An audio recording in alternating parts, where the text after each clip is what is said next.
मैया किसे दोगी दिल? दिल दिल लगा लिया मैंने प्रभु से प्यार करके,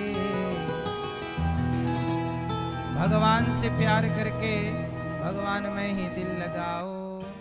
यहाँ वहाँ एक था दिल, एक है दिल, मिल गया वो श्याम से। एक था दिल, मिल गया वो श्याम से। अब कहीं दिल को लगाने की हमें फुर्सत नहीं। कितने दिल हैं आपके? एक था और वो भी लग गया भगवान में। अब कैसे कहें, कैसे अपना दिल तुम्हें दे दें। इसलिए दिल को सही जगह लगाओ, दिल को लगाओ भगवान में और दिमाग को लगाओ संसार में। परिवार में, व्यापार में दिमाग लगाओ, भगवान में दिल लगाओ। भगवान दिल से समझेंगे और दुनिया दिमाग से समझती है। सही है गलत है? रिश्ते दिल से चलते हैं कि दिमाग से? व्यापार दिल से चलता है कि दिमाग से? फिर ये संसार दिमाग से चलता है। इसलिए दिमाग से चलाओ गृहस्थी को, दिमाग से चलाओ व्यापार को, दिमाग से चलाओ सबको, पर भगवान में दिमाग न लगाओ, भगवान में दिल लगाओ। आप उल्टा कर देते हैं, भगवान में दिमाग लगाते हैं और संसार में दिल लगाते हैं। पत्नी को दिल दे देते हैं और बाद में फिर रोते हैं, दिल मेरा तोड़ दिया उसने। अब दिया था तो तोड़ ही देगा। आपकी गलती, आपने दिया क्यों? दुनिया वालों को मैया दिल बांटोगी तो टूट ही जाएगा। दुनिया के लोग दिल तोड़ देते हैं। अच्छा, सुदामा के दिल को क्या श्री कृष्ण ने तोड़ा? उत्तर दो। तोड़ा? क्या शबरी के दिल को राम ने तोड़ा? आपके पास कुछ ना हो तो संसार आपको भूल सकता है, पर भगवान तब भी नहीं भूलते जब आपके हाथ खाली होते हैं। इसलिए दिल में जगत को ना बिठाओ, दिल में जगन्नाथ को बिठाओ और संसार को मैनेज करो दिमाग से। बात समझ में आई? पति को कहां से मैनेज किया जाएगा? पत्नी को कहां से मैनेज किया जाएगा? बच्चों को कहां से मैनेज किया जाएगा? कहां? दिल से? पत्नी को, बच्चों को, बच्चों में भी दिमाग, दिल नहीं, क्योंकि बच्चे तो बड़े हो के आपको भूल ही जाएंगे। लगाए रहो दिल, बाद में रोगे बेटा सुनता नहीं है। क्यों लगाया दिल? वो तो नहीं ही सुनेगा एक टाइम बाद। अभी से तैयार रहो, पहले से तैयारी रखोगे तो ज्यादा कष्ट नहीं होगा। आप लोग पहले लगा लेते हैं दिल और बाद में जब वहां से लातें पड़ती हैं तो रोते हैं। सही है? पहले से हम जानते हैं, हमें पता है कि ये वस्तु हमारी नहीं है। जब हमें पता है कि ये वस्तु हमारी नहीं तो हमने इस वस्तु से मोहब्बत क्यों की? इस वस्तु में दिल क्यों लगाया? अब लगाया तो हमारी गलती। हमें पता है कि ये वस्तु हमारी नहीं है तो क्यों दिल लगा रहे हो? ये जब तुम्हारा है नहीं तो क्यों सोच रहे हो? बेटा बेटी परिवार ये सब किसका है? बेटी किसकी है? भगवान की। भगवान ने भेजा है। अच्छा बताओ, आपके बेटे को आपने बुलाया है कि भगवान ने भेजा है? आपकी बेटी को आपने बुलाया है कि भगवान ने भेजा है? इस संसार में सबको भेजने वाले कौन हैं? हाँ, रचा है सृष्टि को जिस प्रभु ने, वही ये सृष्टि चला रहे हैं। रचा है सृष्टि को जिस प्रभु ने, वही ये सृष्टि चला रहे हैं। तो भगवान ने रचा है, वही चला रहे हैं। इसलिए बेटा बेटी को पढ़ाओ लिखाओ, संस्कार दो, योग्य बनाओ, बच्चों में दिल ना लगाओ। लगाओगे वो छोड़ ही देंगे। जैसे आप लोग बताओ, अपने माँ बाप में पहले ज्यादा प्यार था। छोटा बच्चा अपने माँ बाप से बहुत प्यार करता है। अब जैसे आप बड़े हो गए, तो जितना प्यार आप छोटे में अपने माँ बाप से करते थे, सच बताओ अब बड़े में इतना माँ बाप से प्यार है? इतना अटैचमेंट है ना? कम हो जाता है समय के साथ। क्यों मैया, सही है? आप मानो ना मानो, समय के साथ माँ बाप से भी अटैचमेंट कम होता है। और ये आपका और हमारा दोष नहीं है, ये प्रकृति ही ऐसी बनी है। सही है? अब जैसे आप लोग देखिए, आप लोग छोटे से थे तो माँ की गोद से उतरते नहीं थे। अब माँ कई बार बच्चों को माँ बुलाती है, बच्चे सुनते नहीं, माँ बाप की भावनाओं की कदर नहीं करते। ऐसा है, समय के साथ सब बदल जाता है। इसलिए बदलता हुआ संसार नश्वर है। जब जगत बदल रहा है तो बदलते हुए संसार से मोहब्बत क्यों करना? ना बदलने वाले भगवान में दिल लगाओ, क्योंकि ये तो सब बदल ही जाएगा। जब हमें पता है कि सब बदलना है तो हम क्यों दिल लगाएं? तो दिल कहाँ लगाओगे? भगवान में। और दिमाग कहाँ लगाओगे? परिवार में, बिजनेस में, व्यापार में, काम में। दिमाग तो ये है दिल और दिमाग का बंटवारा। जैसे हमारे श्री सुशील कुमार गुप्ता जी और श्रीमती रूबी गुप्ता जी, आप यहाँ परीक्षित बन करके कथा सुन रहे हैं। आपने देखो, संसार में दिमाग से इन्होंने पैसा कमाया और उस पैसे को कहाँ लगाया?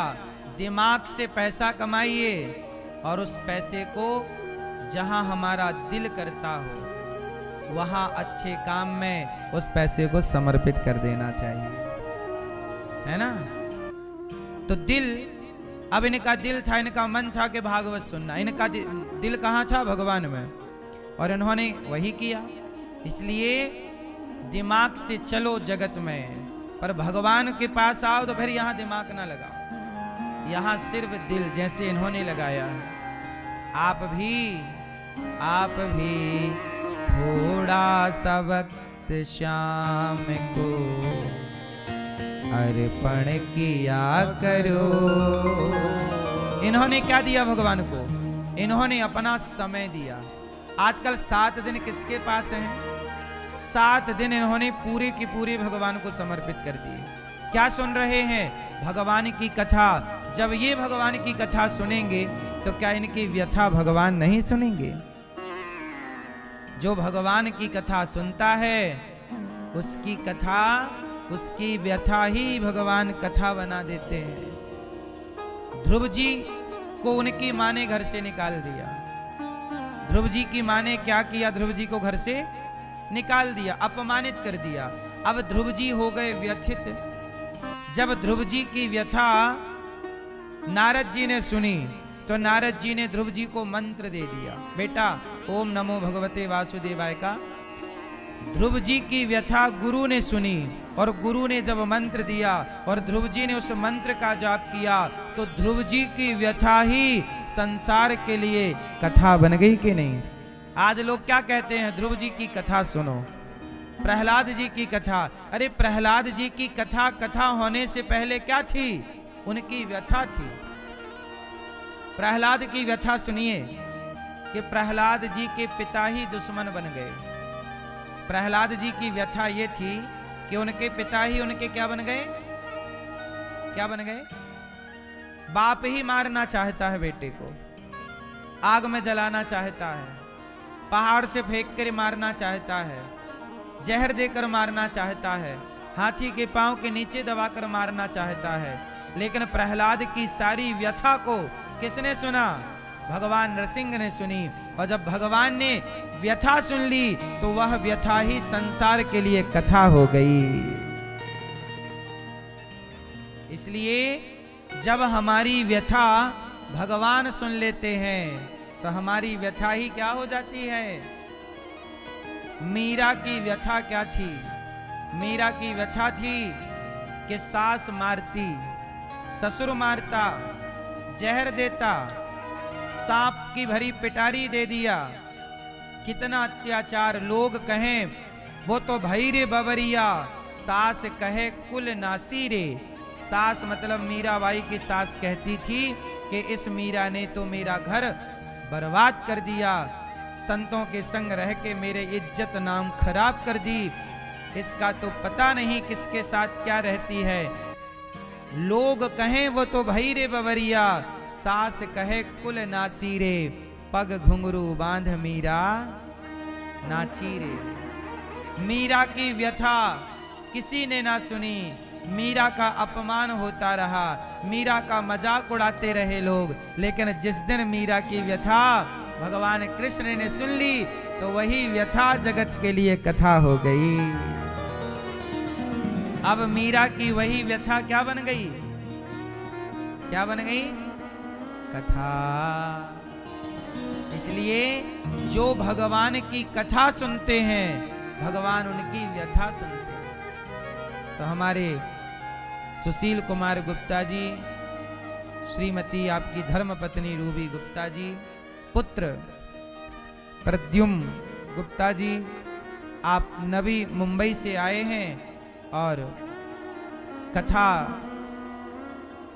सुनते सुनते ही आपका भाव जागा कि आपको भागवत सुननी है, करानी है, और भगवान ने आपकी इच्छा पूरी की।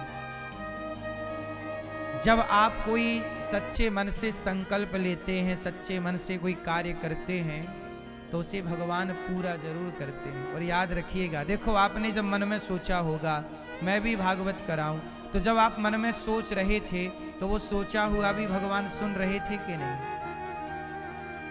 इसका मतलब आप जो सोचते हैं वो भी भगवान सुनते हैं, क्योंकि मन से सोचा वो मन में ही भगवान बैठे थे, सुन लिया। इसलिए कहता हूं अच्छी सोच रखा करो, क्योंकि आपकी अच्छी बुरी हर सोच को, हर बात को कौन सुनता है? आप जो सोच रहे हैं वह भी भगवान सुन रहे हैं। बिनु पग चलहि सुनहि बिनु काना, कर बिनु कर में करहि विधि नाना। बिना पांव के चलते हैं भगवान, बिना हाथ के काम भगवान। भगवान सब सुनते हैं। लोग कहते हैं भगवान सुनते नहीं हैं, सुनते हैं। अच्छा ये बताओ, प्रहलाद की सुनी के नहीं? ध्रुव की सुनी के नहीं? मीरा की सुनी के नहीं? विभीषण की सुनी के नहीं? शबरी की सुनी के नहीं? जटायु की सुनी के नहीं? केवट की सुनी के नहीं?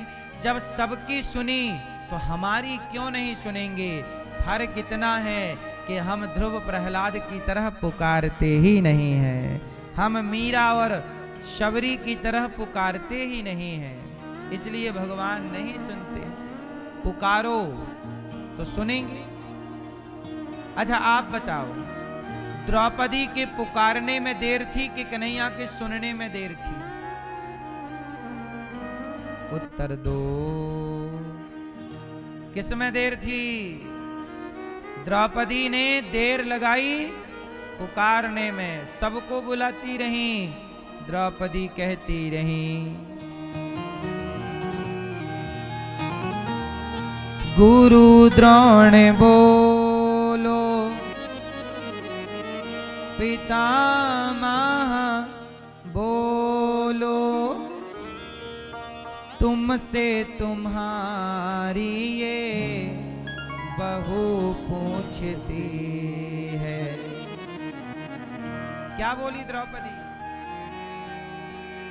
पांचों पति आज बैठे सभा में, पांचों पति आज बैठे सभा में, महलों की रानी लुटी जा रही है। द्रौपदी किसको बुला रही है? गुरु द्रोणाचार्य बचाओ, पितामह भीष्म बचाओ, अर्जुन बचाओ। तो द्रौपदी बुला रही हैं। भगवान बोले ठीक है, उनको ही बुला लो, उनको ही बुलाओ। जब आप जगत को बुलाते हैं तो जगन्नाथ चुपचाप रहते हैं, बुला लो। जब व्यक्ति जगत का भरोसा त्याग कर जब भगवान का भरोसा करके पुकारता है, तो द्रौपदी ने जब जगत को बुलाकर देख लिया नहीं आए, और जब भगवान को पुकारा तो गोविंद में गोविंद गोविंद पूरा ना बोल पाई, गोविंद का केवल गो कहा कि दौड़ पड़े भगवान श्री कृष्ण। आधे नाम से आ जाते हैं। कितने नाम से? नारायण। नारायण पूरा नहीं निकला, नारा बस। गोविंद का गोविंद, विंद निकला ही नहीं, आधा नाम निकला। और आधा नाम सुन करके दौड़ पड़े और द्रौपदी ने पुकारा, कहाँ जा छिपे हो प्यारे कन्हैया, यहाँ लाज मेरी लुटी जा रही है। दुशासन के हाथों, दुशासन के हाथों तेरी द्रौपदी की सभा बीच साड़ी खींची जा रही है। कहाँ जा छिपे हो प्यारे कन्हैया, यहाँ लाज मेरी लुटी जा रही है। दुशासन के हाथों तेरी द्रौपदी की सभा बीच साड़ी खींची जा रही है।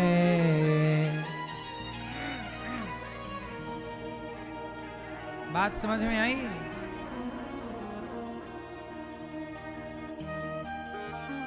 द्रौपदी ने सबको बुलाया, जब गोविंद को पुकारा प्रकट हो गए, साड़ी बनकर खींचने लगे। दुशासन 10,000 हाथियों का बल रखने वाला थक गया और बोला कि साड़ी बीच नारी है कि नारी बीच साड़ी है कि साड़ी ही की नारी है कि नारी ही की साड़ी है। तब द्रौपदी ने कहा, मूर्ख दुशासन, ना साड़ी बीच नारी है, ना नारी बीच साड़ी है, ना साड़ी ही की नारी है, ना नारी ही की साड़ी है। ये तो वृंदावन बिहारी है जो चीर बनकर खिंचा जा रहा है, खिंचा जा रहा है। द्रौपदी की पुकार सुनी है तो बताओ हमारी सुनेंगे कि नहीं? उत्तर दो मेरी माँ। क्या हमसे कोई बुराई है? क्या हमसे भगवान की कोई दुश्मनी है? सबकी सुनी है तो हमारी क्यों नहीं सुनेंगे? पुकारते रहो। हाँ, पुकारते रहो। प्रिय भक्तों, भगवान, कल आपने कथा में सुना कि मनु जी महाराज की 3 बेटियां दो बेटे प्रियव्रत और उत्तानपाद। उत्तानपाद की पत्नी का नाम है सुनीति और दूसरी पत्नी का नाम है सुरुचि। सुनीति जाए उत्तानपादस्य सुनीति सुरुचिस्तयोः। सुनीति के पुत्र ध्रुव जी एक बार अपने पिता की गोद में बैठने गए। सौतेली माता ने हाथ पकड़ कर के नीचे गिरा दिया। पुत्र, तुम इस गोद में बैठने के अधिकारी नहीं हो, जाओ यहां, चले जाओ।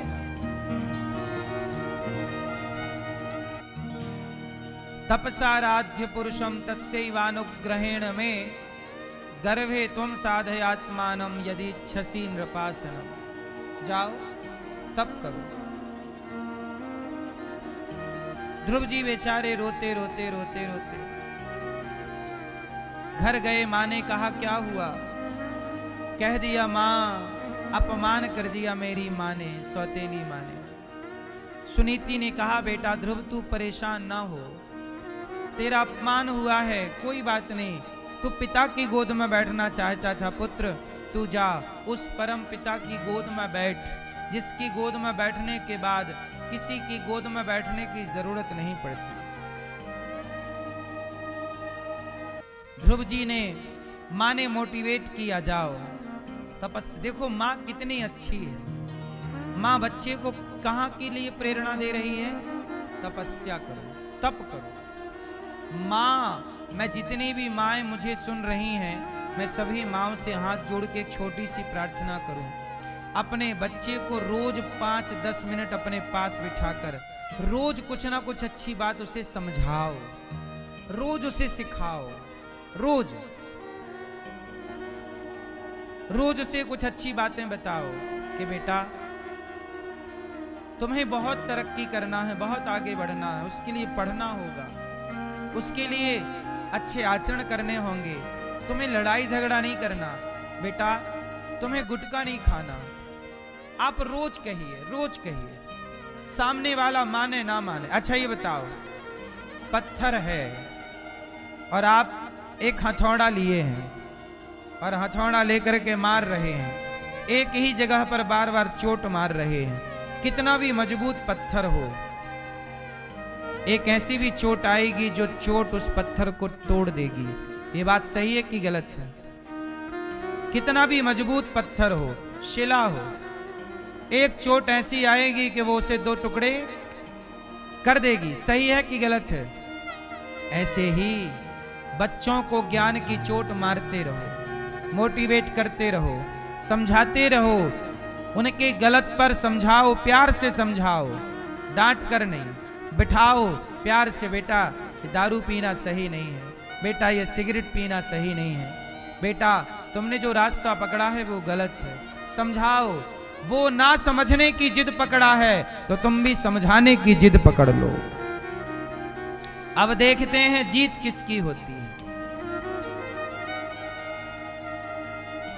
अच्छी बातें करते रहिए, करते रहिए, करते रहिए।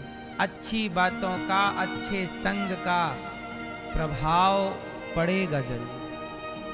अच्छा बताओ, कुएं की रस्सी, कुएं की रस्सी कुएं के पत्थर को घिस देती है कि नहीं? आप तो जानते होंगे कि रसरी यावत जात है सिल पर पड़त निशान, करत करत अभ्यास के जड़मती होत सुजान। जड़मती मतलब मूर्ख व्यक्ति भी प्रैक्टिस करने से, अभ्यास करने से, समझाने बुझाने से, गलत व्यक्ति भी एक दिन सही हो सकता है। जैसे रस्सी के घिसने से कुएं के पत्थर पर निशान पड़ जाता है। जब कुएं के पत्थर को रस्सी घिस सकती है तो आपको हम रोज समझाएं। इसलिए तो कहते हैं कथाएं रोज सुनो, सत्संग रोज करो। एक ना एक दिन वो सत्संग की एक बात आपके पूरे जीवन को बदल करके रख देगी। रोज हथौड़े से पत्थर पर चोट मारिए मारिए मारिए, एक दिन वो पत्थर टूटेगा जरूर, कितना भी मजबूत क्यों ना हो, बुराई कितनी मजबूत क्यों ना हो, बुराई कितनी भी पुरानी क्यों ना हो, पर सत्संग के हथौड़े से प्रहार तो कीजिए। अर्थात सत्संग थोड़ा सा करना स्टार्ट तो कीजिए। जैसे दीपक के जलाते ही अंधकार भाग जाता है, ऐसे सत्संग के आते ही कुसंग का अंधकार भाग जाता है, कुसंग नष्ट हो जाता, बुराइयां नष्ट हो जाती। ध्रुव जी को मां ने कहा जा तपस्या कर। ध्रुव जी गए, रास्ते में नारद जी मिले, मंत्र दिया। ध्रुव जी ने गुरु वचन पर भरोसा किया और मंत्र का जाप किया। जाप करते करते ध्रुव जी के 1 माह बीत गए। 3 दिन में 1 बार खाते हैं, फिर भगवान का नाम जपते हैं। फिर दूसरा महीना आया तो 6 दिन में 1 बार खाते हैं। साधक को कंट्रोल कहां करना चाहिए, आप बताओ? साधक को कंट्रोल कहां करना चाहिए? साधक को कंट्रोल करना चाहिए खान पान में। किस पर कंट्रोल? जोर से।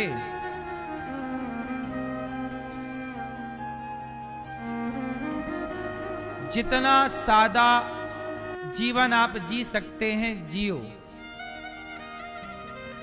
संसार की चमक से जितना दूर रह सकते हैं रहो। सादा जीवन। क्यों मैया? अच्छा एक बात बताओ, एक स्त्री है, उसके अगल बगल 3-4 नौकर रहते हैं, नौकरानी रहती है। उसे पानी की जरूरत पड़े तो नौकरानी ले आए, भोजन की जरूरत पड़े उसे कुछ करना नहीं पड़ता, नौकर नौकरानी सब काम करते हैं। और एक दूसरी महिला है जिसके पास कोई नौकर चाकर नहीं है, उसे खुद सारे काम करने हैं। बताओ किसकी उम्र ज्यादा होगी? स्वास्थ्य किसका ज्यादा अच्छा होगा? जिसके 4 नौकर हैं वो महिला स्वस्थ होगी, या जिसका एक भी नौकर नहीं है वो स्वस्थ होगा? जोर से। कौन कौन मैया? आप जितनी सुख सुविधाओं में जाएंगे आप उतने बीमार परेशान हो जाएंगे। आत्मनिर्भरता खत्म। आप जैसे ही 4 नौकर नौकरानी आए वैसे ही आपके पैरों में दर्द स्टार्ट हो जाएगा, क्योंकि चलना फिरना बंद। शरीर कहता है कि मेरे से काम लो, शरीर कहता है कि मेरे से काम करते रहो तो स्वस्थ रहोगे, और जरा आप बैठ गए तो फिर उठ ना पाओगे। सही है गलत है? और आज का आदमी अंधों की तरह चमक में उलझा है कि भाई हमारे भी 2-4 नौकर चाकर हों, हम भी ऑर्डर चलाएं। आज का व्यक्ति देखा देखी में ज्यादा जीना चाहता है। उसके नौकर चाकर हैं, हमारे भी।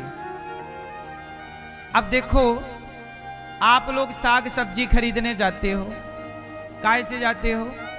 2 व्हीलर से जाते हो। साग सब्जी लाए, 2 व्हीलर से गए, लेके आ गए। अरे आप सवेरे 1 घंटा क्या करते हो? जिम जाते हो, वहां जाके साइकिल चलाते हो।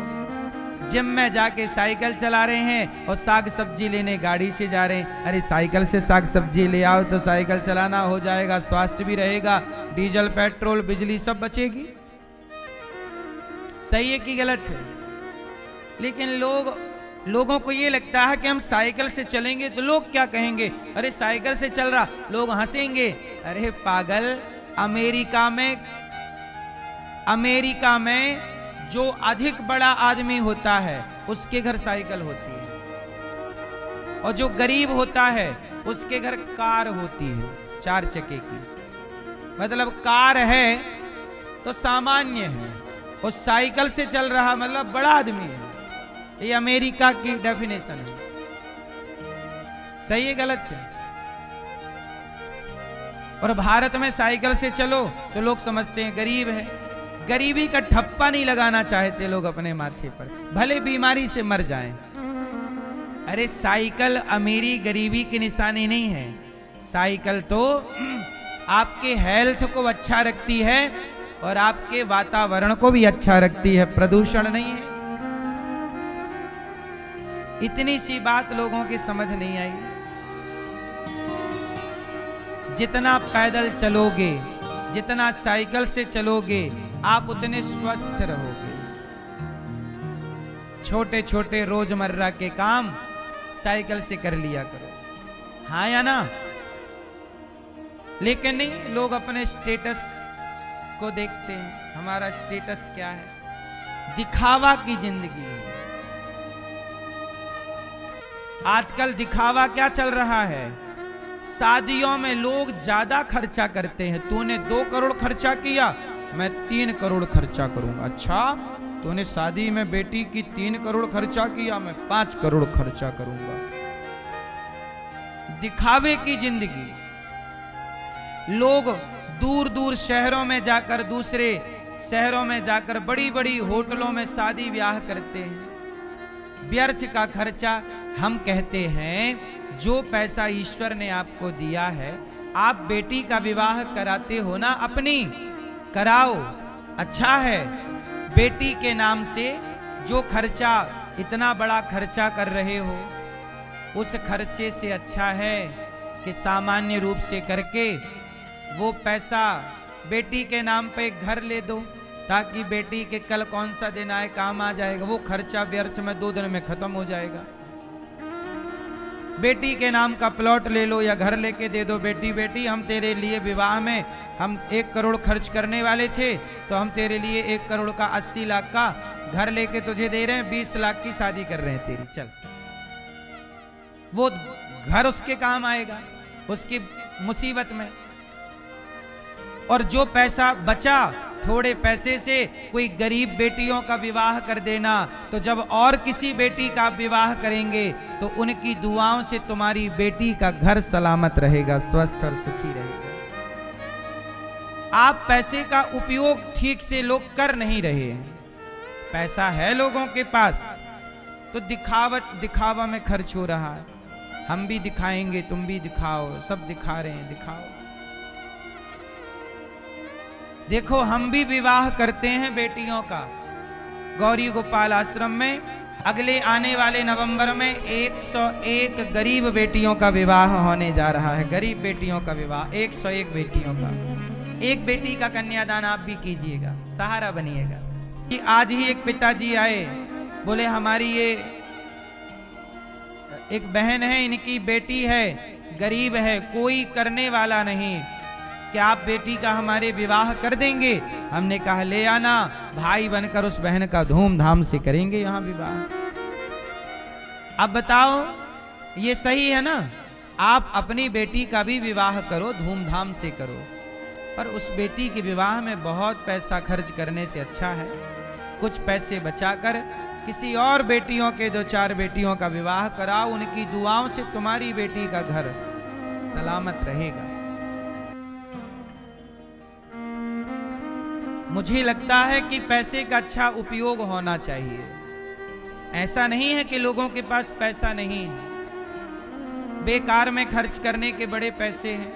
मैं कहता हूं, आपको ईश्वर ने पैसा दिया है, एक स्कूल बना लो, बच्चों को पढ़ाओ। अब बेटियों का यहाँ विवाह होगा, 25 बेटियों का, आप भी एक बेटी का विवाह में सहयोग कर सकते हैं, कन्यादान में सहभागी बन सकते हैं। किसी एक सेवा से अपने आप को जोड़िएगा। ध्रुव जी गए, उन्होंने खाने पीने पे बड़ा कंट्रोल किया और 5 महीने की तपस्या से भगवान प्रकट हो गए। भगवान के आने में देर नहीं है। अच्छा एक बात बताओ, दही में मक्खन है कि नहीं? जोर से है।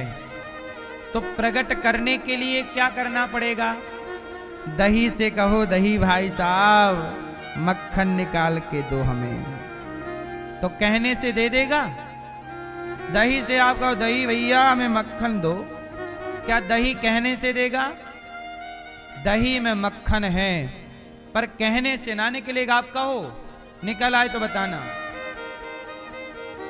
दही से कहते रहो, वो कभी मक्खन ना निकालेगा, पर कहो मत, करो, मथानी लाओ और मंथन करो। मंथन करने से मक्खन प्रकट होगा। ऐसे भगवान कहाँ हैं? कहने से, हमें दिखाओ, दिखाने से नहीं। भक्ति करो, भगवान प्रकट हो जाएंगे। मंथन करो, मक्खन प्रकट हो जाएगा। बिना भक्ति के, बिना प्रेम के थोड़ी कुछ आपको मिलना है। इसलिए भगवान किसे मिले? भगवान कोई हड़ा नहीं है कि रास्ते चलते जमीन में गड़ा हुआ सोना मिल गया, जमीन में पड़ा हुआ पैसा मिल गया। अरे भगवान तो प्रेम के अधीन है। शबरी को मिले तो सही, पर प्रेम के कारण मिले। किसके कारण मिले? इसलिए मैया भगवान से क्या करोगे? मैया क्या करना है? प्रेम। ध्रुव जी ने प्रेम किया, भक्ति की, ध्रुव जी को भगवान मिल गए।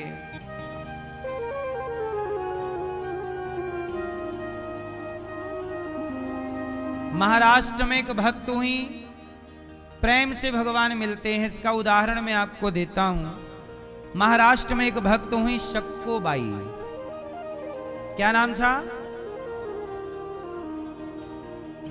महाराष्ट्र में एक मंदिर है भगवान का, विट्ठलनाथ जी।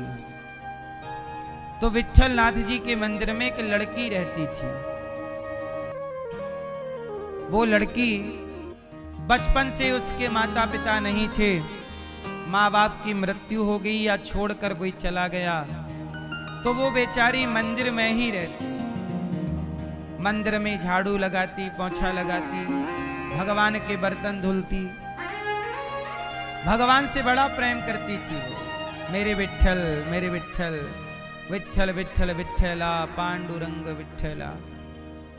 विट्ठलनाथ जी खूब विट्ठल विट्ठल गाती, खूब विट्ठल विट्ठल का नाम गाती, प्रेम से पुकारती। अब वहां जो पुजारी लोग थे, वो भी उस लड़की को अपनी बेटी की तरह रखने लग गए। कह रहे ये यहीं रहती, इसका कोई नहीं है, ये यहाँ मंदिर की बेटी है। चलो हम सबकी ये क्या हुई, अब बेटी की तरह उसे प्रसाद दे देते। भोग लग जाए तो भगवान का प्रसाद खाती, और प्रसाद खा के दिन भर उसका कोई काम नहीं, मंदिर में झाड़ू लगाना, भगवान का दर्शन करना और प्रेम से भगवान का नाम जपना। बस कथा हो जाए कहीं तो कथा सुन लेना, यही उसका काम था। अब हुआ क्या कि वो जब बड़ी हुई, जवान हुई, तो मंदिर के पुजारियों को लगा कि बच्ची हम सब ने बेटी कहा है, तो अब इसका विवाह भी करा दें। तो उन्होंने कुछ दूर पर एक बड़े आदमी रहते थे, उनसे, उनके लड़के से उस लड़की का विवाह करा दिया, शक्कोबाई का। अब विवाह हुआ, वो ससुराल आ गई शक्कोबाई। और जब ससुराल आई तो ससुराल में भी सारे लोग बिल्कुल उल्टा थे। शक्कोबाई तो बहुत बड़ी भक्त थी, बहुत भगवान का नाम जपती, भगवान से अत्यधिक प्रेम करती, परंतु ससुराल में कोई भी भगवान का नाम नहीं जपता था, कोई भी पूजा नहीं करता। जब कोई पूजा नहीं, कोई ध्यान नहीं, और जब शक्कोबाई पूजा करे तो शक्कोबाई की पूजा देखकर सास ताना मारती, बड़ी पुजारिन बन रही है, बड़ी पूजा पाठ कर रही है, पर वो शक्को के प्रेम को वो लोग समझ ही नहीं पाए।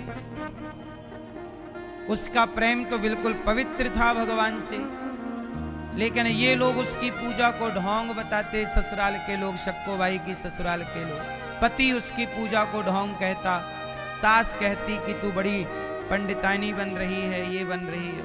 खूब अपमान किया, पर फिर भी वो सास की बातें सुनकर, पति का तिरस्कार सुनकर वो घर का काम पूरा करती थी। सास की भी सेवा करती, पति का भी ख्याल रखती, सारी जिम्मेदारियां पूरी करती, और वह जो समय बच जाए वो काम करते करते वो विट्ठल नाथ जी के ध्यान में डूब जाती। एक बार क्या हुआ कि वो रोटी बना रही थी शक्कोबाई। अब रोटी बनाते बनाते ध्यान भगवान का आ गया और भगवान के चिंतन में वो डूब गई, तो रोटी जल गई। और जब रोटी जली तो धुआं उठा, बगल में सास थी, सास को जली हुई रोटी की गंध गई। सास आई, देखी तो चूल्हे पर रोटी जल रही और शक्कोबाई ध्यान में भगवान विट्ठल नाथ जी। सास ने आकर गाल में एक तमाचा मारा। नींद आ रही है, रात को सोती नहीं है, सो रही है, जबकि वो सो नहीं रही थी, वो ध्यान में चली गई। ध्यान लग गया भगवान का। भोजन जला दिया, अन्न बर्बाद कर रही है, खूब मारा, सास ने मारा। फिर पति को पता लगा तो पति ने भी मारा।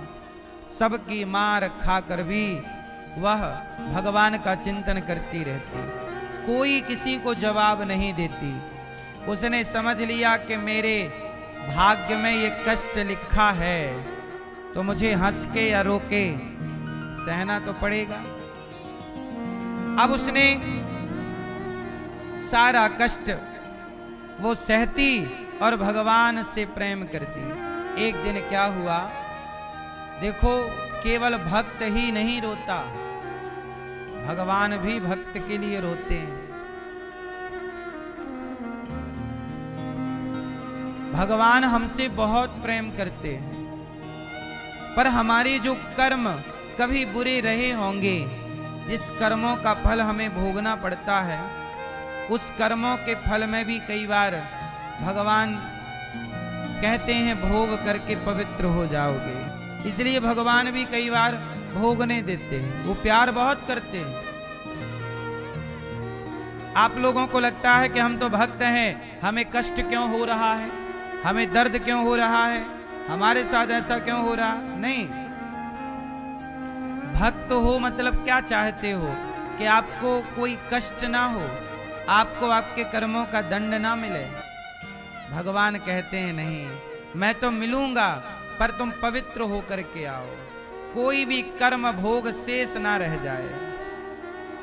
भगवान चाहें तो कर्म समाप्त भी कर सकते हैं। मेरे भाग्य में दुख है, भगवान चाहें तो कर भी सकते हैं समाप्त। तो फिर सवाल ये खड़ा हुआ कि भगवान चाहें तो आपके भाग्य के कष्ट को कम कर सकते हैं, समाप्त कर सकते हैं, क्यों नहीं कर रहे हैं? इसलिए भगवान नहीं करते क्योंकि भगवान समाज को ये भी तो बताना चाहते हैं कि देखो भैया, तुम कर्म गलत करोगे तो भोगना पड़ेगा। यदि नहीं भोगना पड़े तब तो लोग और गलत गलत काम करेंगे कि देखो उन्होंने तो गलत किया तो उन्हें तो भोगना नहीं पड़ा, हम भी गलत करेंगे। इससे लोगों का डर समाप्त हो जाएगा। इसलिए भगवान राम के पिता दशरथ जी, जब श्रवण कुमार को दशरथ जी ने मार दिया तो श्रवण के माता पिता तड़प तड़प करके मर गए। तो श्रवण के पिता जब तड़प करके मरे तो दशरथ जी को भी तड़प तड़प करके मरना पड़ा।